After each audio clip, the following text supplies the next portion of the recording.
Hi friends, எல்லோரும் எப்படி இருக்கீங்க? எல்லோரும் நல்லா இருக்கீங்கன்னு நினைக்கிறேன். இந்த வீடியோ வந்து பார்த்திங்கன்னா டியூஸ்டே அன்றைக்கி ஈவினிங் எடுத்தது, ஒரு 3 o'clock அப்படிங்கிறப்ப நான் அப்போ தான் வந்து குளிச்சுட்டு வந்தேன். தம்பி வந்து காலையில் ஸ்கூலுக்கு போவான்னு சொல்லி அவனுக்கு குளிச்சு விட்டோம். அவன் வந்து ஸ்கூலுக்கு கடைசியில் போக மாட்டேன்னு சொல்லி டாய்ஸ் வச்சு விளையாண்டுருக்கான். பாப்பாவுக்கு வந்து பார்த்திங்கன்னா ஸ்கூல் வந்து 3 o'clock முடியும். 3:10 அப்படிங்கிறப்ப வீட்டுக்கு வந்து பார்த்திங்கன்னா வந்துடுவாள். பாப்பா அது வந்து ப்ரைவேட் வேன், ஆட்டோவில் தான் வருவாள். மார்னிங் வேனில் போவாள், ஈவினிங் வந்து எல்கேஜி ஸ்டூடெண்ட்ஸ் மட்டும் முதல்ல கொண்டு வந்து விட்டுருவாங்க. அதனால் 3:10 அப்படிங்கிறப்ப ஆட்டோவில் வந்து வந்துடுவாள். சரி வரையா போய் அக்கா கூட்டிகிட்டு வரலாம் அப்படின்னு சொன்னேன். வரல அப்படின்னா சரி ஓகே அம்மா க்ளோஸ் பண்ணிட்டு போகிறேன் அப்படின்னு சொன்னதும் அவனுமே வந்து பார்த்திங்கன்னா பின்னாடி வந்துட்டான். இவனுக்கு வந்து கொஞ்சம் 2 நாள் ஃபீவர் இருக்குது அப்படிங்கிறனால ஸ்கூலுக்கு வந்து தாட்டி விடலை. அதுக்கப்புறம் அக்காவை பார்த்ததும் வந்து பார்த்திங்கன்னா இன்னும் ரொம்ப நாள் பார்க்காம இருக்கிற மாதிரி அக்காவை கட்டி பிடிச்சி ரொம்ப கொஞ்சிகிட்டு இருந்தான். சரி நீங்கள் கொஞ்சிட்டே இருங்க, நான் வீட்டுக்கு போகிறேன் அப்படின்னு சொல்லிட்டு நான் வந்து வரீங்களே இல்லையா நான் கிளம்புறேன் அப்படின்னு 2 பேரும் ஓடி வரக்க ஆரம்பிச்சிட்டாங்க.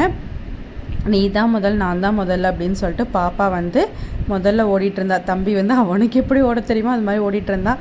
பார்க்குறதுக்கு வந்து கொஞ்சம் சிரிப்பாகவும் இருந்தாலும் அழகாகவும் இருந்தது. அவங்க 2 பேரும் ஓடி போகிறத பார்க்குறப்ப எங்கேயாவது கீழே விழுகாமல் போனாங்கன்னா போதும் அப்படிங்கிற மாதிரி தான் இருந்தது. அப்படியே ரிட்டன் வந்து வீட்டுக்கு வந்தாச்சு. வீட்டுக்கு வந்ததும் வந்து பார்த்திங்கன்னா அந்தந்த பிளேஸில் எல்லாமே எடுத்தாச்சு. பாப்பாவுக்கு வந்து கொஞ்சம் பேக் எல்லாம் வெயிட்டாக இருக்குது, அம்மா எடுத்துகிட்டு வாங்கன்னு சொல்லி என் கையில் கொடுத்துட்டா. சரின்னு சொல்லி நான் இது பண்ணேன். தம்பி எப்போவுமே வந்து பார்த்திங்கன்னா பாப்பா ஸ்கூல்லேருந்து கொண்டு வர லஞ்ச் பேக்காக இருக்கட்டும், ஹஸ்பண்ட் ஆஃபீஸ்லேருந்து கொண்டு வர லஞ்ச் பேக்காக இருக்கட்டும், ஓப்பன் பண்ணி ஏதாவது மிச்சம் கொண்டு வந்திருக்காங்களான்னு செக் பண்ணுவான். அது எதுக்காக அப்படின்னு தெரியல. அம்மா அங்கேருந்து அக்கா வாட்டர் பாட்டில்னு சொல்லி என்கிட்ட கொண்டு வந்து கொடுத்தான். இன்றைக்கி பாப்பாவுக்கு ஹோம்ஒர்க் ஏதாவது கொடுத்துருப்பாங்களா, இவ்வளோ புக்ஸ் இருக்குது அப்படின்னு சொல்லி பார்த்துட்டு இருந்தேன். அதே மாதிரி ஹோம்ஒர்க்குமே கொடுத்துருந்தாங்க. சரி ஓகேன்னு சொல்லிட்டு அது அப்போவே வந்து கையோட பாப்பா வந்து பார்த்திங்கன்னா எழுத வச்சுட்டேன். அப்போ தான் முடியும், இல்லை அதுக்கப்புறம் எழுதவே மாட்டாங்க. ஒரு 10 நிமிஷம் ரெஃப்ரெஷ்மெண்ட் ஆகிட்டு அதுக்கப்புறம் வந்து ஹோம்ஒர்க் எழுதணும் அப்படின்னு சொல்லிட்டு. ஏன்னா அவள் டிவி பார்க்க ஆரம்பித்தா அப்படின்னா நைட்டு தூங்குற வரைக்கும் டிவியை தான் பார்த்துட்ருப்பாள். என்ன நம்ம கற்றுனாலும் காதில் வாங்க மாட்டாள். ஒரு குச்சி ஏதாவது எடுத்து மிரட்டினா மட்டும்தான் அவள் காதிலேயே வாங்குவாள். அதனால் சரி கொஞ்சம் நேரம் டைம் கொடுக்குறேன், அதுக்கப்புறம் வந்து ஹோம்ஒர்க் எழுதிட்டு நீ என்ன வேணால் பண்ண அப்படின்னு சொன்னேன். சரிம்மா அப்படின்னா. அதுக்கப்புறம் இந்த வெங்காயம் வந்து பார்த்திங்கன்னா ரொம்ப பொடியாயிருச்சு. அதுக்கப்புறம் கொஞ்சம் எல்லாம் வந்து வத்தல் மாதிரி இதாகிருச்சு. சரி அதெல்லாமே ஃபஸ்ட்டு க்ளீன் பண்ணி விட்டுடலாம் அப்படின்னு சொல்லிட்டு அந்த வேலையை ஸ்டார்ட் பண்ணிகிட்டு இருந்தேன். இன்னொரு சைடில் ஃபோனில் ஏதாவது பார்த்துட்டே தான் வந்து இந்த மாதிரி க்ளீனிங் வேலையெல்லாம் எப்போவுமே நான் பண்ணுவேன். அது வந்து பழகிருச்சு. கிச்சன்லையாக இருக்கட்டும், எந்த ஒரு க்ளீனிங் வேலை என்ன வேலை பண்ணாலும் சைடில் வந்து ஃபோனில் தான் ஏதாவது பார்த்துட்டே தான் இருப்பேன். ஏன்னா டிவி வந்து குட்டீஸ் பார்க்குறாங்க அப்படிங்கிறனால. அப்புறம் வெங்காயம்லாம் வந்து பார்த்திங்கன்னா ரொம்ப இதாகிருச்சு. சரி ஊருக்கு போய்ட்டு வரப்போ அப்பா வந்து கொடுத்து வரேன் அப்படின்னாங்க. அப்பாவுக்கு வந்து பார்த்துட்டு கஷ்டமாயிருச்சு. என்னடா பிள்ளை இவ்வளோதான் வெங்காயம் இருக்கா, இந்த வெங்காயம் இப்படி சமையல் தொளிக்கிற அப்படிங்கிற மாதிரிலாம் கேட்டாங்க. அது அப்படியே தொளிச்சிட்ருக்கிறப்ப கொஞ்சம் பெருசாக இருக்கிறத மட்டும் எடுத்து பார்த்து தொளிச்சிட்ருக்கேன் அப்படின்னு சொன்னேன்.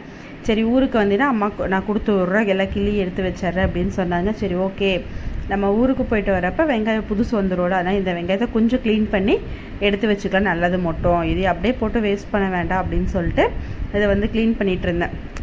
ஃபுல்லாக வந்து பார்த்திங்கன்னா சருவு தான் இருந்தது. எனக்கு ஒரு பேஸ்கெட் அளவுக்கு மட்டும்தான் வெங்காயம் வந்து பார்த்திங்கன்னா கிடச்சிது. சரி அந்த வெங்காயத்தை மட்டும் நம்ம எடுத்து வச்சிடலாம் அப்படின்னு சொல்லிட்டு பார்த்து எடுத்துகிட்டு இருந்தேன். நிறைய வந்து பார்த்திங்கன்னா உள்ளே வந்து ரொம்ப ஒரு சிலதெல்லாம் வந்து அழுகி போன மாதிரி ஆயிடுச்சு, ஒரு சிலதெல்லாம் ரொம்ப வற்றி போயிடுச்சு. ஒரு சில காய்கள் தான் அங்கங்கே நல்லா இருந்தது. அதை வந்து கிட்டத்தட்ட இந்த ஒரு பேப்பரில் வந்து ஒரு அரைவாசிக்கு பக்கமாக இருந்திருக்கும் சருவு எல்லாம் அப்படின்னு சொல்லிட்டு நிறையா இருந்தது. அதை பார்த்து எடுத்து வச்சுட்டு இருந்தேன். ஏன்னா வந்து எப்போவுமே வந்து பார்த்திங்கன்னா இந்த சைஸ் வெங்காயம்லாம் நான் தொளிக்கவே மாட்டேன். ஏன்னா இந்த டைம் வந்து ஊருக்கு போகிறக்கு நாள் இருக்குது. நாங்கள் வந்து ஏப்ரலில் ஊருக்கு வரப்போ வந்து இந்த வெங்காயம்லாம் கொண்டு வந்தது. இந்த டைம் வந்து பார்த்திங்கன்னா வெங்காயம் அரிசி எல்லாமே எங்கள் வீட்டில் முடிஞ்சிருச்சு. ஊருக்கு போய் தான் வாங்கிட்டு வரணுங்கிற மாதிரி அந்த அளவுக்கு முடிஞ்சிருது. அதுக்கப்புறம் இவ்வளோ தான் வெங்காயம் வந்து நான் சுத்தம் பண்ணி எடுத்தது. சரி அந்த வெங்காயத்தை அப்படியே வந்து ஒரு பவுல் ஃபுல்லாக தொளிச்சு வச்சிடலாம், அப்போ தான் நமக்கு சமையல் செய்கிறப்ப கொஞ்சம் ஈஸியாக இருக்கும் அப்படின்னு சொல்லி நான் தொலைக்கிறதுக்கு வந்தனும் இல்லையே. என் பையன் அம்மா நானும் ஹெல்ப் பண்ணுறேன் அப்படின்னு சொல்லி வந்து கொண்டுருக்கான். பாப்பா வந்து பார்த்திங்கன்னா டிவி பார்த்துட்ருக்கான். தம்பி வந்து அம்மா உங்களுக்கு ஹெல்ப் பண்ணுறேன் அப்படின்னு சொல்லி பண்ணிகிட்ருக்கான். அதனாலேயே என்னமோ எனக்கு வந்து பார்த்திங்கன்னா பாப்பா கிட்ட வந்து கொஞ்சம் கோவப்படுவேன். தம்பி வந்து என்ன குறும்பு பண்ணாலும் அப்படியே சமத்தான் இன்னொரு ஏதாவது ஒரு வேலை வந்து பார்த்திங்கன்னா எனக்கு பண்ணி கொடுப்பான். ஏதாவது கீழே சிந்திட்டான் அப்படின்னா அவனே வந்து அதை ஃபுல்லாகவே வந்து கூட்டி எடுத்துடுவான். ஏன்னா அதை வந்து பாப்பா பண்ண மாட்டான். பாப்பா வந்து சொன்னால் தான் செய்வான். ஆனால் தம்பி வந்து பார்த்திங்கன்னா சொல்லாமையே செய்வான். அம்மா நான் கூட்டுறேன் அப்படின்னு சொல்லிட்டு அவன் சொல்ல தெரியாது. பட் அவனே வந்து கூட்டுற சீமாராக இருக்கட்டும், உரமாக இருக்கட்டும் எல்லாமே எடுத்துகிட்டு போய் அவனே அழகாக கூட்டி குப்பை வலிச்சு கொண்டு போய் டஸ்ட்பினில் போடுவான். அந்த மாதிரி ஒரு பொறுப்பான பையன் சொல்லலாம். அதுக்கப்புறம் சரின்னு சொல்லிட்டு நான் வந்து வெங்காயம் தொளிக்கிறேன், அவனும் கூட சேர்ந்து தொளிச்சிட்டு இருந்தான். எப்போவுமே வந்து பார்த்திங்கன்னா இந்த கதவை நீக்கி வச்சோம் அப்படின்னா வெளியில் போய் விளையாடுறது தான் பார்ப்பான். ஏன்னா இந்த டைம் வந்து எனக்கு சப்போர்ட் பண்ணுறேன் அப்படின்னு சொல்லிட்டு அவனுக்கு எப்படி கீழே தெரியுமோ அந்தளவுக்கு வந்து பார்த்திங்கன்னா கத்தி இல்லாமல் கையிலே வந்து எவ்வளோ அழகாக கிள்ளிகிட்ருக்கான்னு பாருங்கள். பார்க்குறக்கே அவ்வளோ அழகாக இருந்தது. சரி என்கிட்ட கொடுத்து ரிமைனிங் தொளிச்சு கொடுங்கன்னு சொன்னேன். சரி நீயே கொடு, அதில் போட்டுரும், அம்மா எடுத்துக்கிறேன் அப்படின்னு சொன்னேன். சரி ஓகே அப்படின்னு சொல்லி போட்டான். அதுக்கப்புறம் வந்து பார்த்திங்கன்னா இவனுக்காக இருக்கட்டும் இவங்க அப்பாவுக்காக இருக்கட்டும் இந்த பூண்டு வந்து ஒரு கட்டை அப்படியே இருந்தால் சுத்தமாக பிடிக்காது. 2 பேருமே வந்து பார்த்திங்கன்னா ஒவ்வொரு பல்லாக வந்து எடுத்துருவாங்க. அது வந்து அப்பாவும் மகனும் ரொம்ப அதில் எக்ஸ்போர்ட்டுன்னு சொல்லலாம். அப்பாவுக்கும் அது வந்து பூண்டு அப்படியே கட்டையோடு இருந்தால் பிடிக்காது, மகனுக்கும் சுத்தமாக பிடிக்காது. ஏன்னா 2 பேரும் ஒரே ஜீனில் தான் இருக்காங்க. அந்த வேலையும் நிறைய பார்ப்பாங்க. அப்படியே ஒரு பவுல் ஃபுல்லாக வெங்காயம் எடுத்துகிட்டு அதுக்கப்புறம் கிச்சன் எல்லாமே க்ளீன் பண்ணலாம் அப்படின்னு சொல்லிட்டு கிச்சனுக்குள்ளே வந்துட்டேன். மார்னிங் ஹஸ்பண்ட் ஆஃபீஸ் கிளம்புறதுக்கப்புறம் சாப்பிட்டு இருக்கிற பாத்திரங்கள் எல்லாமே கழுவி வச்சு அதுக்கப்புறம் கிச்சனுக்குள்ளேயே வரல. தம்பியுமே வந்து பார்த்திங்கன்னா அந்த கொஞ்சம் சீக்கிரம் தூங்கி எழுந்திரிச்சிட்டான். தூங்கவே இல்லைவன், கொஞ்சம் நேரம் தான் தூங்கினா, அதுக்கப்புறம் தூங்கவே இல்லை. அப்படி இருந்த பால்லாம் சூடு பண்ணிவிட்டு நைட்டுக்கு பால் எடுத்து வச்சுட்டு எல்லாமே கையோட ஃபுல்லாக க்ளீன் பண்ணி கலவரக்கெல்லாம் எடுத்து சிங்கில் போட்டுடலாம், மற்றதெல்லாம் க்ளீன் பண்ணி எடுத்து வச்சிடலாம் அப்படின்னு சொல்லி இது பண்ணிகிட்டு இருந்தேன். அதுக்கப்புறம் க்ளீன் பண்ண பாத்திரங்களுமே எடுத்து அந்த கப் பிளேஸில் அரேஞ்ச் பண்ணி வைக்கணும், அதையுமே பார்த்துடலாம் அப்படின்னு சொல்லிட்டு ஒவ்வொன்றா பார்த்துட்டு இருந்தேன். இதில் வந்து பார்த்திங்கன்னா இவர் வந்து இடையில வந்து அம்மா எழுதி கொடுங்க அப்படின்னு சொல்லி கேட்டேன். பாப்பாவுக்கு வந்து ஸ்கூலில் வந்து இந்த டிஜிட்டல் ரைட்டிங் பேட் வந்து கேட்டிருக்காங்க, எல்லாருமே யூஸ் பண்ணுறாங்க, இதை வாங்கி கொடுத்து விடுங்கன்னு சொல்லியிருந்தாங்க. அதனால் ஹஸ்பண்ட் வந்து பார்த்திங்கன்னா 2 ஆர்டர் பண்ணாங்க. அதில் 2 வந்து அமேசானில் ஆர்டர் பண்ணது 5th ஜூலை தான் வரும் அப்படின்னு போட்டாங்க. பாப்பாவுக்கு வந்து வேணும்னு கேட்டிருந்தா. சரி ஓகேன்னு சொல்லிட்டு நான் பிளிங்கிட்டில் போட்டால் அப்போவே கொண்டு வந்து கொடுத்துட்டாங்க. நைட் டின்னருக்குமே வந்து பார்த்திங்கன்னா சிக்கன் தான் பிளான் பண்ணியிருந்தேன். ஏன் இந்த சிக்கன் அப்படின்னா சாட்டர்டே வந்து அப்பா வந்துருக்கிறப்ப வெளியில் போயிருந்தோம். சுத்தமாக அப்பாவுக்கு வந்து அங்கே சிக்கன் சாப்பிட்டது பிடிக்கல, எங்களுக்குமே பிடிக்கல இந்த கடையில் ஹோட்டலில் சாப்பிட்டது. சரி ஓகே வீட்லேயே கலவாக ரெடி பண்ணிக்கலாம் அப்படின்னு சொல்லிட்டு கொஞ்சம் சில்லி போட்டுட்டு அதுக்கப்புறம் கொஞ்சம் வந்து சிக்கன் வந்து கிரேவி மாதிரி ரெடி பண்ணிடலாம் அப்படின்னு சொல்லிட்டு அதுதான் பிளான் பண்ணியிருந்தேன். அப்படியே சைடில் வந்து சிக்கன் சில்லி பவுட்ரு போட்டு மிக்ஸ் பண்ணி வச்சுட்டு கிரேவிக்கு வைக்கிற சிக்கனையுமே வாஷ் பண்ணி வச்சுட்டு வெங்காயம் எல்லாம் கட் பண்ணலாம் அப்படின்னு சொல்லி கட் பண்ணிட்டுருக்கேன். இந்த வெங்காயம்லாம் பொடியாக கட் பண்ணுறதுக்கு நான் மெயினாக இந்த சாப்பர் தான் யூஸ் பண்ணுறேன். இது இருக்கிற வரைக்கும் எனக்கு வந்து பார்த்திங்கன்னா கொஞ்சம் ஃப்ரீயாக இருக்கும், இல்லைனா பயங்கரமாக கண்ணெறியும். இதுக்குமே வந்து எனக்கு கண்ணெறியும், இருந்தாலும் வந்து கஷ்டப்பட்டு அப்படியே வந்து அரைஞ்சிடுவேன், வேறு வழி இல்லை அப்படின்னு சொல்லிட்டு. இதில் வேறு என் பையன் வேறு என்னை வந்து பயங்கர டிஸ்டர்ப் பண்ணிருக்கேன், எனக்கு அது வேணும் இது வேணும் அப்படின்னு சொல்லிட்டு. ஏன்னா அவனுக்கு தூக்கம் மீறிடுச்சு, தூங்க தெரில அப்படின்னா இந்த மாதிரி தான் பண்ணுவான். அந்த டைமுக்கு அவன் வந்து மத்தியானம் ஒரு 1 hour 2 hours ஸ்லீப் எடுத்துட்டான் அப்படின்னா அந்த அன்றைக்கி ஃபுல்லாக கொஞ்சம் ஃப்ரீயாக இருப்பான். ஸ்லீப் மட்டும் எடுக்கல அப்படின்னா கண்டிப்பாக வந்து பார்த்திங்கன்னா நைட்டு வந்து நைன்ட்டே தான் இருப்பான். ரொம்ப டார்ச்சர் பண்ணுவான், கொஞ்சம் நெஞ்ச டார்ச்சர்லாம் இல்லை, ஏதோ வந்து இவன் வந்து சாப்பிட்ற மாதிரி எனக்கு அது வேணும் இது வேணும் அப்படின்னு சொல்லி இது பண்ணிட்டுருப்பான். அப்படியே சிக்கன் கிரேவியுமே வந்து பார்த்திங்கன்னா சைட் பை சைட் ரெடி பண்ணிகிட்ருக்கேன். இதோட ரெசிபியுமே இந்த வீடியோவில் ஷேர் பண்ணுறேன், செக் பண்ணி பாருங்கள். அப்படியே நைட் டின்னருக்கு வந்து சப்பாத்தி மாவுமே பிசைஞ்சு வச்சிடலாம் அப்படின்னு சொல்லிட்டு அதுவுமே வந்து பிசைஞ்சு வச்சாச்சு. இவன் வந்து தூக்கம் வந்துச்சு பார்த்திங்களா, கை ஊட்டிட்டு அம்மா கிட்ட வந்து நின்றுட்டான். அந்த மாதிரி தான் பண்ணிகிட்ருப்பான் அப்பப்போ, அம்மா மாவு அப்படின்னா. அதுக்கப்புறம் அங்கே எழுதியிருக்கிறதெல்லாம் காமிச்சிட்டு ஏதோ புதுசாக பார்க்குற மாதிரி பார்த்து காமிச்சிட்டு இந்த மாதிரி வேலைகள்லாம் பண்ணிகிட்ருப்பான். எப்போவுமே வந்து பார்த்திங்கன்னா அவனை பொறுத்த வரைக்கும் ஏதாவது ஒன்று பேசிகிட்டு இருப்பான். டிவி வந்து கண்டினியூஸாக அவன் வந்து பார்க்க மாட்டான், கொஞ்சம் நேரம் பார்ப்பான், அப்புறம் எந்திரிச்சு வந்து அங்கேயும் இங்கேயும் எல்லாத்துக்கிட்டையுமே பேசிட்டு எல்லாத்தையுமே பார்த்துட்டு அந்த மாதிரி தான் இருப்பேன். நான் பாப்பா வந்து டிவி போட்டு விட்டோம் அப்படின்னா டிவியில் மட்டும்தான் இருப்பாங்க, வேறு எதையுமே வந்து பாப்பா வந்து பார்க்க மாட்டாங்க. உங்கள் வீட்டுக்குட்டீஸ் டிவி பார்க்குறாங்களா ஃபோன் பார்க்குறாங்களான்னு சொல்லுங்கள். நான் வந்து ஃபோன் சுத்தமாக கொடுக்கறதில்ல, 2 பேர்த்துக்கிட்டையுமே வந்து பார்த்திங்கன்னா ஃபோன் கொடுக்க மாட்டேன். அப்படியே வந்து பார்த்திங்கன்னா மாவுமே பிசைஞ்சாச்சு. அவங்க போய் டிவி பாருங்க, நான் போய் என் வேலையை பார்க்குறேன் அப்படின்னு சொல்லிட்டு நான் பார்த்துட்டே இருக்கேன். இதில் வந்து அவங்க அப்பா வர டைம் ஆயிடுச்சு அப்படின்னு சொல்லிட்டு 2 பேரும் வந்து பார்த்திங்கன்னா கீழே வேற போயிட்டாங்க. கீழே போய் விளையாண்டுட்டு வரோம் அப்படின்னு சொல்லி கீழே போயிருந்தாங்க. அங்கே போய் கொஞ்சம் நேரம் வந்து விளையாண்டுட்டு இருந்தாங்க. கீழே இருக்காங்க அப்படின்னா நம்ம வந்து பெருசாக போய் அங்கே கூட நின்று பார்க்கணுங்கிற அவசியம் வந்து பார்த்திங்கன்னா இந்த வீட்டில் இல்லை. ஏன்னா வந்து கீழே அங்கிள் ஆண்டி ஹவுஸ் ஓனர் அங்கே தான் இருக்காங்க, பக்கத்தில் எங்கள் ரிலேஷன்ஸ் ஃபுல்லாக இருக்காங்க. ஸோ அவங்களவே பார்த்துக்குவாங்க. ஹஸ்பண்ட் வீட்டுக்கு வந்ததுமே வந்து குட்டீஸ் கூட்டிகிட்டு மேலே வந்துட்டாங்க. அந்த இதுவும் காஃபி கேட்டாங்க, சரின்னு சொல்லிட்டு அவங்களுக்கு வந்து காஃபி போட்டு கொடுத்துட்டு இருந்தேன். கீழே வந்து போய் விளையாடுவாங்க. அப்புறம் ஹவுஸ் ஓனர் அங்கிள் வந்து தாத்தான்னு சொல்லி தம்பி ரொம்ப செட் ஆகிட்டான் அவங்க கூட. அவங்க வாக்கிங் போனால் கூட தாத்தான்னு அவங்கள வந்து கூப்பிட்டே தான் இருப்பான். அதுக்கப்புறம் இருந்த பாலுக்கு ஹஸ்பண்ட்க்கு வந்து பார்த்திங்கன்னா காஃபி போட்டு கொடுத்துட்டேன். அப்படியே நைட்டுக்கு வந்து சைட் பை சைட் பாலுமே காய வச்சுட்டு சிக்கன் கிரேவியுமே வந்து பார்த்திங்கன்னா ஒரு சைடு ரெடி ஆகிட்டு இருக்கு. இதோட ஃபுல் ரெசிபி இப்போ வீடியோ ஃபுல்லாகவே வந்து பார்த்திங்க அப்படின்னா தெரியும், ஷேர் பண்ணியிருக்கேன், செக் பண்ணி பாருங்கள். வீடியோ ஸ்கிப் பண்ணாமல் பார்த்தீங்க அப்படின்னா தான் ஃபுல் ரெசிபி வரும். ஃபஸ்ட்டு ஒரு கடாய் வந்து நல்லா சூடு பண்ணிக்கோங்க. இப்போ கடாய் நல்லா சூடாயிருச்சு. சூடானவே ஒரு 4 டேபிள் ஸ்பூன் அளவுக்கு எண்ணெய் வந்து சேர்த்துக்கலாம். எண்ணெய் நல்லா சூடாகட்டும். எண்ணெய் வந்து நல்லா சூடானதுக்கப்புறம் இதுக்கு தேவையான பொருட்களை பார்த்திங்கன்னா ஒரு 1/2 டேபிள் ஸ்பூன் அளவுக்கு சோம்பு, 3 கிராம்பு, 1 பட்டை, 3 ஏலக்காய், 1 கல்பாசி இதை எடுத்துக்கோங்க. ஃபஸ்ட்டு இதை போட்டு நல்லா பொரிய விட்டுருங்க. இது நல்லா பொரிஞ்சு வரட்டும். இப்போ இது கூட வந்து பார்த்திங்கன்னா நம்ம வந்து பச்சை மிளகாய் இதெல்லாம் ஆட் பண்ணிக்கலாம். ரொம்ப சிம்பிள் அண்ட் ஈஸியாக ரெடி பண்ணக்கூடிய ஒரு கிரேவி தான். ஒரு 10 to 15 நிமிஷம் இருந்தால் போதும், சூப்பராக ரெடி பண்ணிடலாம். நைட் டின்னருக்கு வந்து சப்பாத்திக்கு, தோசை, இட்லிக்கு எல்லாமே வந்து பார்த்திங்கன்னா ரொம்பவே சூப்பராக இருக்கும். நீங்களும் செஞ்சு பார்த்துட்டு எப்படி இருக்குன்னு சொல்லி மறக்காமல் கமெண்ட் பண்ணுங்கள். இப்போ இது அளவுக்கு நல்லா பொரிஞ்சிருச்சு. இப்போ இது கூட வந்து பார்த்திங்கன்னா ஒரு 2 பச்சை மிளகாய் வந்து ஆட் பண்ணிக்கலாம். அப்படியே ஒரு கொத்து அளவுக்கு கருவேப்பிலை தலையும் ஆட் பண்ணிக்கலாம். இப்போ இது லைட்டாக வணங்கினதுக்கப்புறமா இது கூட வந்து பார்த்திங்கன்னா நம்ம பொடியாக கட் பண்ணி வச்சுருக்க பெரிய வெங்காயம் வந்து ஆட் பண்ணிக்கலாம். நான் இந்த அளவுக்கு பொடியாக வந்து பார்த்திங்கன்னா கட் பண்ணியிருக்கேன். ஒரு 2 பெரிய சைஸ் வெங்காயம் வந்து பார்த்திங்கன்னா எடுத்திருக்கேன்.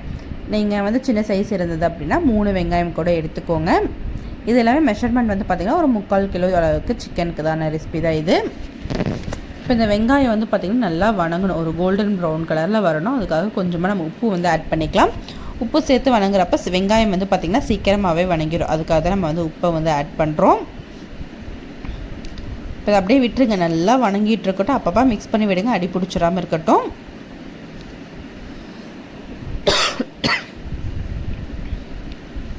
வெங்காயத்தோட கலர் வந்து பார்த்திங்கன்னா நல்லா சேஞ்ச் ஆகி கோல்டன் ப்ரௌனில் வரணும். அந்தளவுக்கு வெங்காயம் வந்து பார்த்திங்கன்னா வணக்கிடுங்க. பாருங்கள், இந்த மாதிரி வரணும். இந்த மாதிரி வெங்காயம் நல்லா வணங்கினதுக்கப்புறமா இது கூட வந்து பார்த்திங்கன்னா ஒரு 1.5 டேபிள் ஸ்பூன் அளவுக்கு இஞ்சி பூண்டு பேஸ்ட் வந்து ஆட் பண்ணிக்கோங்க. நான் வந்து கடையில் வாங்கின இஞ்சி பூண்டு பேஸ்ட் இருந்தால் அதான் வந்து ஆட் பண்ணியிருக்கேன். அப்போ இதையும் நல்லா மிக்ஸ் பண்ணி விட்டுருங்க. இது கூட நெக்ஸ்ட் வந்து நம்ம வந்து தக்காளி வந்து ஆட் பண்ண போகிறோம். இதில் எதுவுமே நம்ம வந்து அரைச்சி சேர்க்க போகிறதில்ல, அப்படியே தான் ஆட் பண்ணுறோம். ஸோ கிரேவி வந்து பார்த்திங்கன்னா ரொம்ப கிரேவியாகவும் இல்லாமல் ரொம்ப ட்ரையாகவும் இல்லாமல் மீடியம் கன்சிஸ்டன்சியில் சூப்பராக இருக்கும். ட்ரை பண்ணி பாருங்கள். இப்போ இஞ்சி பூண்டு பேஸ்ட் போட்டு நல்லா மிக்ஸ் பண்ணி விட்டுட்டு இது கூடவே வந்து பார்த்திங்கன்னா தக்காளி வந்து ஆட் பண்ணிக்கலாம். நான் வந்து ஒரு 2 பெரிய தக்காளி வந்து பொடியாக கட் பண்ணி சேர்த்துருக்கேன். நீங்கள் சிறுசாக இருந்தால் 3 எடுத்துக்கோங்க.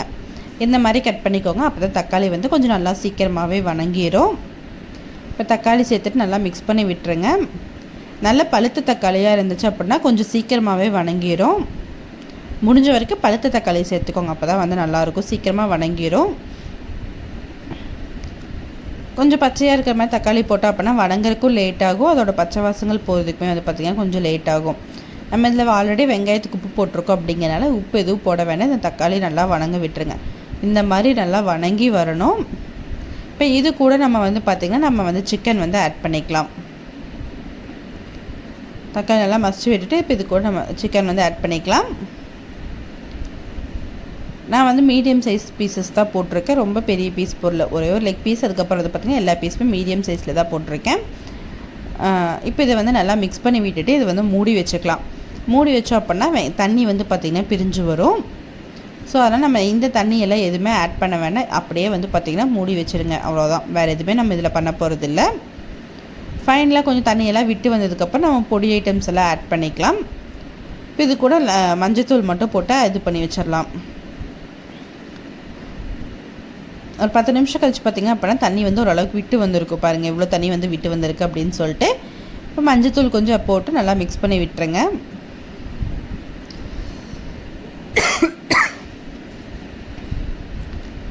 சிம்மிலேயே வச்சுக்கோங்க, ரொம்ப ஸ்பீடாக வச்சிங்கன்னா அடிப்பிடிக்கிற மாதிரி இருக்கும். போட்டு இதை நல்லா மிக்ஸ் பண்ணி விட்டுட்டு இப்போ திருப்பியுமே நம்ம வந்து பார்த்திங்கன்னா இதை வந்து மூடி வச்சிடலாம்.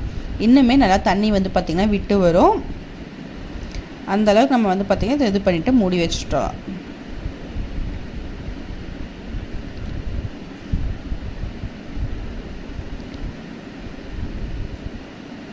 நல்லா மிக்ஸ் பண்ணி விட்டுட்டு மூடி போட்டு மூடி வச்சிட்டோம் அப்படின்னா ஒரு 10 நிமிஷம் கழித்து பார்க்குறப்ப இன்னுமே வந்து பார்த்திங்கன்னா தண்ணி வந்து நல்லா விட்டு வந்திருக்கும். பாருங்கள் எவ்வளோ தண்ணி விட்டு வந்திருக்கு அப்படின்னு சொல்லிட்டு. இதில் நம்ம வந்து ஒரு சொட்டு தண்ணி கூட நம்ம வந்து ஆட் பண்ண கிடையாது.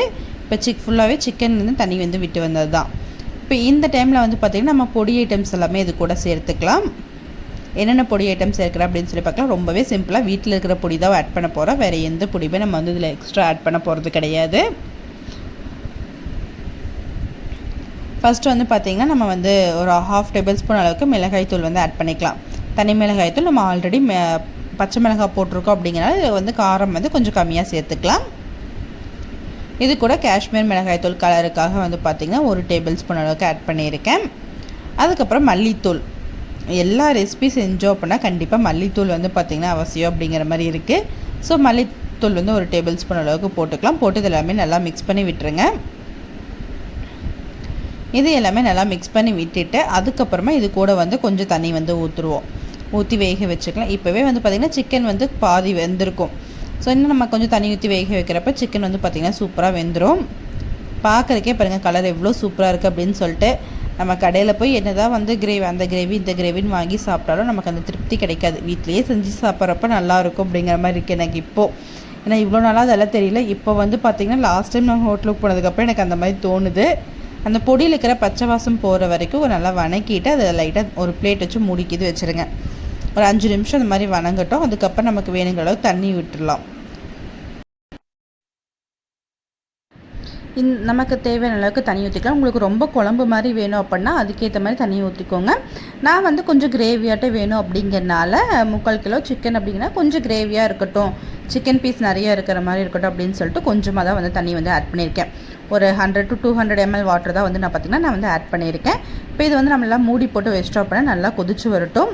இது நான் வந்து கொதிக்கிறதுக்கு முன்னாடி வந்து கொஞ்சம் கரம் மசாலா வந்து பார்த்திங்கன்னா ஆட் பண்ணியிருக்கேன். ரொம்ப ஆட் பண்ணல, லைட்டாக வந்து ஃப்ளேவருக்காக வந்து நான் கரம் மசாலா வந்து பார்த்திங்கன்னா ஆட் பண்ணியிருக்கேன். ஆட் பண்ணி நல்லா மிக்ஸ் பண்ணி விட்டு கொதிக்க வச்சுருங்க. அப்படி இல்லை நீங்கள் கரம் மசாலா மறந்துட்டிங்க அப்படின்னா ஃபைனலாக நம்ம ஸ்டவ் ஆஃப் பண்ணுறதுக்கு முன்னாடி கூட நம்ம வந்து ஆட் பண்ணிக்கலாம். இப்போ இது நல்லா கொதிச்சு வரட்டும். சூப்பரான கிரேவி வந்து பார்த்திங்கன்னா ரெடி ஆயிரும். பாருங்கள் இப்போ நல்லா கொதிச்சு வந்துருச்சு. எண்ணெய் எல்லாமே சிக்கனுக்கு நம்ம எவ்வளோ எண்ணெய் ஊற்றுறோமோ அந்த எண்ணெய் எல்லாமே வந்து பார்த்திங்கன்னா தனியாக பிரிஞ்சு வந்துருச்சு. சிக்கனுமே வந்து பார்த்திங்கன்னா சூப்பராக கிரேவி வந்து ரெடி ஆயிருச்சு. அவ்வளோதாங்க அந்த சிக்கன் கிரேவி. ரொம்பவே சிம்பிளாக ஈஸியாக ரெடி பண்ணக்கூடியது தான். பாருங்கள் எவ்வளோ சூப்பராக இருக்குது அப்படின்னு சொல்லிட்டு ஃபைனலாக மல்லித்தலை போட்டு இறக்கிடலாம். நல்லா வந்து நிறைய மல்லித்தலை பொடியாக கட் பண்ணி போட்டு ஆட் பண்ணிக்கோங்க. மல்லித்தலை நிறைய போட்டோம் அப்படின்னா இன்னுமே டேஸ்ட் வந்து சூப்பராக இருக்கும். பாருங்கள் சூப்பராக கிரேவி வந்து பார்த்திங்கன்னா ரெடி ஆயிருச்சு. ரொம்ப திக்கான கிரேவியும் இல்லாமல் ரொம்ப குழம்பாட்டவும் இல்லாமல் ஒரு சூப்பரான இதில் வந்து பார்த்திங்கன்னா கிரேவி வந்து ரெடி. இன்னுமே உங்களுக்கு கெட்டியாக வேணும் அப்படின்னா இன்னும் கொஞ்சம் நேரம் வந்து பார்த்திங்கன்னா கொதிக்க விட்டுருங்க. அப்போ தான் நல்லா கெட்டியாயிரும். பாருங்கள் எவ்வளோ சூப்பராக ரெடி ஆயிடுச்சு அப்படின்னு சொல்லிட்டு. இப்போ நம்ம ஸ்டவ் ஆஃப் பண்ணிட்டு அதை அப்படியே வந்து சூப்பராக சர்வ் பண்ணலாம். சூப்பரான கிரேவி வந்து பார்த்திங்கன்னா ரெடி. அப்படியே சைடில் வந்து பார்த்திங்கன்னா நான் வந்து கிரேவியுமே ரெடி பண்ணிவிட்டு பாலுமே வந்து காய வச்சுருந்தேன். பால் காய வச்சிட்டோம் அப்படின்னா அதுவே எனக்கு கொஞ்சம் ஒரு பெரிய வேலையாக இருக்குது. ஏன்னா தம்பிக்கு வந்து பார்த்திங்கன்னா டைமுக்கு பால் கொடுக்கணும். ஸோ அதனால் வந்து பால் ஆறணும் அப்படிங்கிறனால நான் வந்து கொஞ்சம் இயர்லியாகவே வந்து பால் காய வச்சுருவேன் எப்போவுமே. அப்படியே சூப்பராக கிரேவியுமே ரெடி பண்ணிவிட்டு பாலுமே காய வச்சாச்சு. அதுக்கடுத்ததான் பெரிய வேலை என்னென்னு பார்த்தீங்கன்னா பாப்பாங்க தான் வந்து என்னன்ட்டாங்க, எனக்கு வந்து சப்பாத்தி வேண்டாம், பூரியுமே வந்து குட்டி குட்டி பூரியாக வேணும் அப்படின்னு சொல்லி கேட்டாங்க.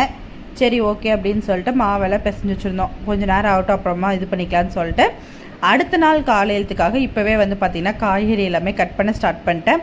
கோவக்காய் வந்து கொஞ்சமாக இருந்தது, அப்புறம் காலிஃப்ளவர் இருந்தது. ஸோ ஓகே காலிஃப்ளவருமே கோவக்காய் ரெண்டையுமே பொரியல் பண்ணிக்கலாம். பாப்பாவுக்கு ஸ்கூலுக்கு கோவக்காய் கொடுத்து விடலாம் அப்படின்னு சொல்லிட்டு எல்லாமே அந்த அன்னைக்கு தான் நான் பர்ஃபெக்டாக பண்ணேன்.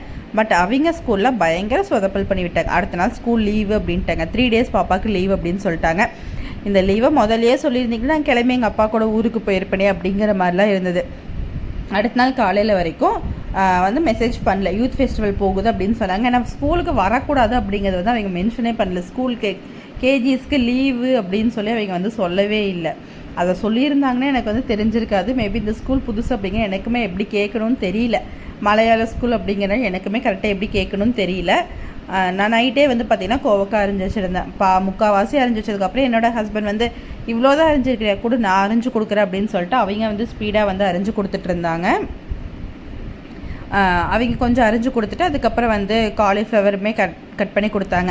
நான் வந்து சில்லி சிக்கன் போட்டு கொடுக்குறேன் அப்படின்னு சொன்னோன்னே பாப்பா சொன்னேன் எனக்கு காலிஃப்ளவர் சில்லி தான் வேணும், எனக்கு அது செஞ்சு கொடுங்க அப்படின்னு சொல்லி கேட்டால். அப்புறம் காலிஃப்ளவர் பூவுமே வந்து பார்த்திங்கன்னா கொஞ்சம் பெருசாக இருந்தது அப்படிங்கிறனால ஹஸ்பண்ட் வந்து காலையிலத்து கொஞ்சமாக கட் பண்ணிவிட்டு முன்னத்து நாள் நைட்டே பாப்பாவுக்கு வந்து சில்லி போட்டு கொடுக்க கட் பண்ணுறேன்னாங்க. சரி ஓகே நீங்கள் இதை கட் பண்ணிட்டுருங்க, நான் வந்து ஊருக்கு பிறகு ட்ரெஸ் எல்லாமே பேக் பண்ணுறேன் அப்படின்னு சொல்லிட்டு வந்துட்டேன். ஏன்னா எவ்வளோதான் ட்ரெஸ் இருந்தாலும் இந்த பெண்களுக்கு மட்டும் வந்து பார்த்திங்கன்னா எந்த ட்ரெஸ் போடுறதுன்னு யோசிக்கிறது வந்து கொஞ்சம் பெரிய கஷ்டமான வேலை தான். எனக்கு மெயினாக பாப்பாவுக்கும் தம்பிக்கும் என்ன ட்ரெஸ் எடுக்கிறதுன்னு தெரில, எனக்கு என்ன ட்ரெஸ் எடுக்கிறதுன்னு தெரில. ஏன்னா ட்ரெஸ் வந்து பார்த்திங்கன்னா ஊர்லேயே நிறையா இருக்குது, இங்கேருந்து எடுத்துகிட்டு போகணுங்கிறது கிடையாது. பட் வந்து எப்போயாவது ஏதாவது ஒரு எமர்ஜென்சிக்கு ஒரு செட்டு வந்து பேக்கில் இருக்கட்டும் அப்படின்னு சொல்லி தான் நான் வந்து எடுத்துருந்தேன். இல்லைனா கண்டிப்பாக ட்ரெஸ்ஸே எதுவுமே எடுக்கிற மாதிரி பிளான் கிடையாது, எல்லாமே அங்கேயே இருக்குது. அப்படிங்கிறனால ஒரு எமர்ஜென்சிக்கு மட்டும் ஆளுக்கு ஒரு ட்ரெஸ் இருக்கட்டும் அப்படின்னு சொல்லி எடுத்து வச்சிட்டேன். பாப்பாவுக்கும் தம்பிக்கும் 2 பேத்துக்கும் ஒரே மாதிரி ப்ளூ ஜீனு, அதுக்கப்புறம் வந்து பார்த்திங்கன்னா ஒரே சாண்டில் கலர் டிஷர்ட் இருந்தது, அதையுமே எடுத்து வச்சுட்டு அப்பப்போ 2 பேர் வந்து பார்த்திங்கன்னா ஒரே மாதிரி வேணும்னு கேட்பாங்க. சரின்னு சொல்லி எடுத்து வச்சுட்டு அப்போ தான் பார்த்தா எனக்குமே ஒரு சாண்டில் கலர் ட்ரெஸ் இருந்தது. சரி ஓகே நம்மளும் இதுவே எடுத்து வச்சுக்கலாம் அப்படின்னு சொல்லிட்டு எனக்குமே வந்து பார்த்திங்கன்னா இந்த ட்ரெஸ் எடுத்து வச்சிட்டேன். ஹஸ்பண்ட் மட்டும் அவங்க அப்போவே எடுத்து வச்சுக்கிட்டோம் அப்படின்னு சொல்லிட்டு விட்டுட்டேன். அவங்க அப்போதைக்கப்பா அவங்களுக்கு என்ன தோணுதோ அந்த ட்ரெஸ் அவங்க எடுத்து வைக்கட்டும் அப்படின்னு சொல்லிட்டு எங்களுக்கு மட்டும் நான் வந்து எடுத்து வச்சுருந்தேன். ஒரே ஒரு பேக் தான், எப்போவுமே வந்து நிறைய தூக்கும். பட் இந்த டைம் வந்து பஸ்ஸில் ஊருக்கு போகிற மாதிரி பிளான் பண்ணியிருந்தோம். ஆக்சுவலாக நாங்கள் போகிறதில்ல, ஹஸ்பண்ட் தான் அவங்க ஏதோ ஒர்க் விஷயமா போகிறேன்னாங்க, ஆஃபீஸ் மீட்டிங் இருக்குது அப்படின்னாங்க. நாங்கள் வந்து சும்மா அவங்க கூட வந்து தொத்திட்டு போகலாம் அப்படின்னு சொல்லி நாங்களும் கிளம்பிட்டோம். எல்லாத்தையுமே பேக் பண்ணி வச்சுட்டு வந்து கேட்டால் தம்பி வந்து அம்மா பூரின்னு கேட்டான். சரி ஓகே அப்படின்னு சொல்லிட்டு மாவு வந்து ஃபுல்லாக தேய்ச்சி எடுத்து வச்சுட்டு அதுக்கப்புறம் இந்த கட்டர் வச்சு கட் பண்ணிகிட்டு இருந்தேன். இதுக்காகவே நான் வந்து இது பார்த்திங்கன்னா அந்த ஷேப் கட்டர் வந்து ஃப்ளிப்கார்ட்டில் தான் ஆர்டர் பண்ணி வாங்கியிருந்தேன். ஹார்ட் ஷேப்பு, அதுக்கப்புறம் ஃப்ளவரு, ஸ்டாரு, அதுக்கப்புறம் ரவுண்டு, இந்த 4 ஷேப்பில் வந்து 3 விதமான சைஸஸில் இருக்கும். மொத்தம் 12 பீசஸ் வரும். பட் எனக்கு ரேட் உண்மையுமே ஞாபகம் இல்லை. இதோட லிங்க் இருந்தால் கண்டிப்பாக நான் உங்களுக்கு வந்து வியூ ப்ராடக்ட்டில் வந்து இது டேக் பண்ணுறேன், செக் பண்ணி பாருங்கள். இதோட லிங்க்கு கண்டிப்பாக நான் ஆட் பண்ணுறேன், சாப்பரோட லிங்க்குமே வந்து நான் ஆட் பண்ணுறேன், செக் பண்ணி பாருங்கள். அப்புறம் அவங்களுக்கு எடுத்து வச்சுட்டு அப்படியே எங்களுக்குமே வந்து சப்பாத்தி தேய்ச்சிடலாம் அப்படின்னு சொல்லிட்டு அந்த சைட் பை சைட் சப்பாத்தி தேய்ச்சிட்டு இருந்தேன். நீ எல்லாம் ஆயில் ஐட்டம் வேண்டாம், அந்த பூரி எல்லாம் வேண்டாம் அப்படின்னு சொல்லி பிளான் பண்ணேன். அப்புறம் என் ஹஸ்பண்ட் கேட்டாங்க, பூரி வேண்டாமல் சில்லி சிக்கன் மட்டும் சாப்பிடுவியா அப்படின்னு கேட்டாங்க. ஆமாம் எனக்கு சில்லி சிக்கன் சாப்பிடுவேன், எனக்கு பூரி வேண்டாம், சிக்கன் கிரேவிக்கு பூரி நல்லா இருக்காது, சப்பாத்தி தான் நல்லாயிருக்கும் அப்படின்னு சொன்னதுக்கு அதை சொல்லிட்டு போ, அதுக்கு எதுக்கு எனக்கு பூரி வேண்டாம், ஆயில் ஐட்டம் சாப்பிட மாட்டேன்ல டைலாக் விட்டுட்டு இருக்கேன் அப்படின்னாங்க. சரி ரொம்ப அசிங்கப்படுத்தாதீங்க அப்படின்னு சொல்லிட்டு நான் வந்து சப்பாத்திக்கு வந்து தேய்ச்சிட்டு தான், உங்களுக்கு என்ன வேணும் கிடையாது, எனக்கும் சப்பாத்தி தான் வேணும் அப்படின்னாங்க. சரி ஓகேன்னு சொல்லிட்டு அவங்களுக்கும் சப்பாத்திக்கு தேய்ச்சிட்டு அப்படியே பூரிக்கு வந்து பார்த்திங்கன்னா எண்ணெய் வந்து காய வச்சிட்டேன். ஒரே இதில் எண்ணெய் காய வச்சிட்டோம் அப்படின்னா அதில் வந்து பூரியும் சுட்டுக்கலாம், சில்லி சிக்கனும் போட்டுக்கலாம், அதுக்கப்புறம் பாப்பா கேட்ட காலிஃப்ளவர் சில்லியும் போட்டுடலாம் அப்படிங்கிற மாதிரி பிளான் பண்ணியிருந்தோம். ஆனால் இந்த கிச்சனுக்குள்ளேயும் சரி இந்த ஊர்லேயும் சரி ஒரு 1/2 மணி நேரம் கூட ஃபேன் இல்லாமல் இருக்க முடியாதுங்க, அவ்வளோ வேக்காடாக இருக்குது. கிச்சன்லாம் வந்து பார்த்திங்கன்னா எதுக்கு ஃபேன் வச்சுருக்காங்கங்கிறது இப்போ தான் தெரியுது. இந்த வேக்காட்டிலலாம் நிற்க முடியாது அப்படின்னு சொல்லி தான் வச்சுருக்காங்க. எவ்வளோ மழை பெஞ்சாலும் வெயில் அடித்தாலுமே வந்து பார்த்திங்கன்னா கண்டிப்பாக வந்து வேக்காடு வந்து இருந்துகிட்டே தான் இருக்கும். அதுக்கப்புறம் ஹஸ்பண்ட் வாங்க சைடு ஒரு வேலையை பார்த்துட்டு இருந்தாங்க. நான் வந்து இந்த பூரி எல்லாமே போட்டுட்ருந்தேன், எண்ணெய் நல்லா காஞ்சிருச்சு, டக்குன்னு போட்டு எடுத்துடலாம் அப்படின்னு சொல்லிட்டு போட்டு எடுத்துட்டேன். அதுக்கப்புறம் சில்லி எல்லாமே ஹஸ்பண்ட் போடுறேன்ட்டாங்க. நீ போய் சப்பாத்திக்கு தேயில் அதை போட்டுடு, இல்லை போய் ரெஸ்டடே நான் போட்டுக்கிறேன் அப்படின்னாங்க. இப்படி ஒரு கணவர் கிடைக்க கொடுத்து வச்சுருக்கணும் அல்லவா அப்படின்னு சொல்லிட்டு நான் வந்து இதெல்லாமே வந்து போட்டுட்டு நான் போய் சப்பாத்தி போட்டுட்டு இருந்தேன் சைடில். அவங்க வந்து சில்லி போட்டாங்க, எனக்கு எண்ணெய் கிட்ட நிற்கிறது சுத்தமாக பிடிக்காது, அதனால் அவங்க வந்து இதை போட்டாங்க. நான் பூரியுமே அவங்க தான் போடுறேன்னாங்க. சரி நான் போடுறேன் அப்படின்னு சொல்லி போட்டுவிட்டேன். அப்புறம் சைட்லேயுமே வந்து பார்த்திங்கன்னா அப்படியே என்னோடய வேலைகளையுமே பார்த்துட்டு எல்லாமே எடுத்து வச்சு ஓர்சல் பண்ணிகிட்டு இருந்தேன். தம்பி வந்து பார்த்திங்கன்னா குக் பண்ணுறப்ப எப்போவுமே கிச்சனில் தான் இருப்பான். கிச்சனுக்கு அந்த ஸ்லாப் மேலேயே ரிக்கோரில் அப்படின்னா அவருக்கு வந்து திருப்தியாகவே இருக்காது. சில்லி சிக்கன் போட்டுட்ருந்தாங்க, எல்லாத்தையும் ஒரே டைமில் போட்டிங்க, அவ்வளோ கம்மியாக தான் வச்சுருந்தோம், ஆனால் ஒரே டைமில் போட்டாங்க. அப்படியே வந்து சப்பாத்தியுமே நான் வந்து சைட் பை சைட் போட்டுட்ருந்தேன். அவங்களுக்கு வந்து இடுக்கி வச்சு இது பண்ணுற கொஞ்சம் பயமாக இருக்குது, அந்த துணியவே கூட அப்படின்னாங்க, என்ன எங்கேயாவது கம்ந்துருமோ அப்படின்னு சொல்லிட்டு. அப்புறம் சரி ஓகேன்னு சொல்லிட்டு அவங்களுக்கு அந்த துணியை எடுத்து கொடுத்துட்டு அவங்க வாட்டுக்கு ஒரு சைட் போட்டுட்ருந்தாங்க. அதுக்கப்புறம் நான் வந்து சப்பாத்தி போட்டுட்ருந்தேன். அப்போ தான் வந்து ஆஃபீஸில் நடக்கிறது, வீட்டில் நடக்கிறது, ஏதாவது ஒரு விஷயங்கள் வந்து பேசிகிட்டே சமைச்சிட்ருப்போம். டைம் போகிறது தெரியாது, அவ்வளோ சீக்கிரமாக சமைச்சு முடிச்சிடலாம் அப்படிங்கிற மாதிரி தான் இருக்கும். சீக்கிரமாக நமக்கு வந்து பார்த்திங்கன்னா வேலையுமே முடிஞ்சிடும் பேசிட்டு செய்கிறோம் அப்படின்னா. ஏன்னா ஆளுக்கு ஒரு பக்கம் வந்து வேலை செய்கிறோம் அப்படின்னா கண்டிப்பாக வந்து பார்த்திங்கன்னா நமக்கு வந்து வேலை செய்யறதுக்கும் ரொம்பவே சோம்பேறித்தனமாக இருக்கும். பட் எங்கள் வீட்டில் அப்பப்போ நைட் டைமில் வந்து மெயினாக வந்து ஹஸ்பண்டும் கிச்சனுக்குள்ளே வந்துடுவாங்க, எப்படி 2 பேர் சேர்ந்து தான் சமைப்போம். ஃபைனலாக வந்து பார்த்திங்கன்னா சில்லி சிக்கனும் சூப்பராக ரெடி ஆகிட்டுருக்கு. சைட் பை சைட் சப்பாத்தியுமே வந்து பார்த்திங்கன்னா நான் போட்டு எடுத்துட்டேன். அதுக்கப்புறம் காலிஃப்ளவர் சில்லி, இதில் வந்து பார்த்திங்கன்னா முட்டை, அதுக்கப்புறம் கார்ன்ஃப்ளவர் மாவு, அரிசி மாவெல்லாம் போட்டுட்ருந்தாங்க. ஏன்னா காரமாக இருந்தால் என்ன பண்ணுறது, குட்டி சாப்பிட்றதுக்கு வேணும் அப்படின்னு சொல்லிட்டு அவங்க பிள்ளைகளுக்காக பார்த்து செஞ்சுட்டு இருந்தாங்க. சரி செய்யுங்க பார்த்துக்கிறேன், எனக்கும் ஒரு காலங்கள் வரும் அப்படின்னு சொல்லி மனசுக்குள்ளே நினச்சிட்டு அப்புறம் சில்லியுமே ரெடி பண்ணியாச்சு. ஃபைனலாக எல்லோரும் இன்றைக்கி வந்து ஒன்றாக்கு வந்து சாப்பிட்ருந்தோம். எல்லாத்தையும் கொண்டு வந்து கீழே வச்சு அப்படியே சேர்ந்துக்கு வந்து சாப்பிட்ருந்தோம். குட்டீஸுக்கு வந்து அவங்க மெயினாக கேட்ட பூரியை பார்த்தோன்னே பாப்பாவுக்கும் தம்பிக்கும் அவ்வளோ ஒரு சந்தோஷம். ஏன்னா கடைசி வரைக்கும் தம்பி வந்து பார்த்திங்கன்னா ஒரு வாய் கூட அதுலேருந்து சாப்பிடவே கிடையாது, வேஸ்ட்டு தான் பண்ணால். அடுத்த நாளுக்காக ஸ்கூலுக்கு போகணும்னு சொல்லி பட்டாணியெல்லாம் நான் நைட்டே ஊற வச்சுருக்கேன். ஒரு சில நாள் வந்து பார்த்திங்கன்னா எல்லாமே மறந்துடுவேன். அந்த அன்னைக்குன்னு பார்த்து எல்லாமே பார்த்து செஞ்சு கிச்சன் கவுண்டர் டாப்லேருந்து எல்லாமே ஃபுல்லாக க்ளீன் பண்ணி நீட்டாக தொடச்செல்லாம் விட்டுருந்தேன். ஒரு சில டைமில் வந்து அப்படியே தொடச்சி விடாமல் அப்படியே விட்டுட்டு போய் படுத்தெல்லாம் தூங்கி இருக்கேன், அடுத்த நாள் பார்த்துக்கலாம் அப்படின்னு சொல்லிட்டு. பட் இந்த அன்னைக்கு வந்து பார்த்திங்கன்னா எல்லாமே ஒவ்வொன்றா பார்த்து செஞ்சுட்டு ஃபைனலாக இந்த ஜன்னலுமே க்ளோஸ் பண்ணிட்டேன். இந்த ஜன்னல் மட்டும் க்ளோஸ் பண்ணல அப்படின்னா ஈவினிங் டைமில் கண்டிப்பாக நிறைய கொசுக்கடி வாங்குற மாதிரி இருக்கும். கிச்சனில் வந்து பார்த்திங்கன்னா கீழே காலில் வந்து அவ்வளோ கொசு வந்து கடிச்சு வைக்கும், அந்த மாதிரி இருக்கும். இப்போ நான் வந்து கொசுவத்தி வாங்கி வச்சுருக்கேன் வீட்டில். அந்தளவுக்கு இது வரைக்கும் நான் கொசுவத்தி வாங்கி வச்சதே இல்லை. அம்ச்சி ஊருக்கு போனோம் அப்படின்னா சின்ன வயசில் கொசுவத்தி வாங்கி வச்சுருக்கேன். அது வரைக்கும் நாங்கள் தனியெல்லாம் வீட்டில் வாங்கி வச்சதே கிடையாது. எங்கள் ஊர்லேயும் பெருசாலாம் இல்லை, அம்மா வீட்டில் எல்லாம். பட் இங்கே வந்து பயங்கரமாக கொசு இருக்குது அப்படிங்கிறனால நைட்டு வந்து கண்டிப்பாக கீழே வந்து கிச்சனில் வந்து கொசுவத்தி பற்ற வச்சுருவேன். அப்படியே எல்லாமே நீட்டாக க்ளீன் பண்ணி அடுத்த நாள் பச்சை பட்டாணி ஊற வச்சு ஃபைனலாக கிச்சன் ஃபுல்லாக டீப் க்ளீனே பண்ணிவிட்டேன். காய்கறி எல்லாமே கட் பண்ணதெல்லாம் எடுத்து வச்சாச்சு. அவ்வளோதாங்க இந்த வீடியோ. என்னோடய ஈவினிங் டு நைட் ரொட்டீன் வந்து இப்படி தான் இருக்கும். ஒரு சில நாட்கள் வேலைகள் கம்மியாக இருக்கும், ஒரு சில நாட்கள் வந்து பார்த்திங்கன்னா வேலைகள் வந்து கொஞ்சம் அதிகமாக இருக்கும். இன்றைக்கி வந்து ஓரளவுக்கு மீடியமாக இருந்தது. ஹஸ்பண்ட் சப்போர்ட் பண்ணனால கொஞ்சம் ஈஸியாக வேலைகள் எல்லாமே முடிஞ்சிருச்சு. நம்ம வீடியோ நீங்கள் ஃபர்ஸ்ட் டைம் பார்க்குறீங்க அப்படின்னா மறக்காமல் சப்ஸ்கிரைப் பண்ணிக்கோங்க. இந்த வீடியோ எப்படி இருக்குன்னு சொல்லுங்கள். தேங்க்யூ ஃபார் வாட்சிங். Keep supporting.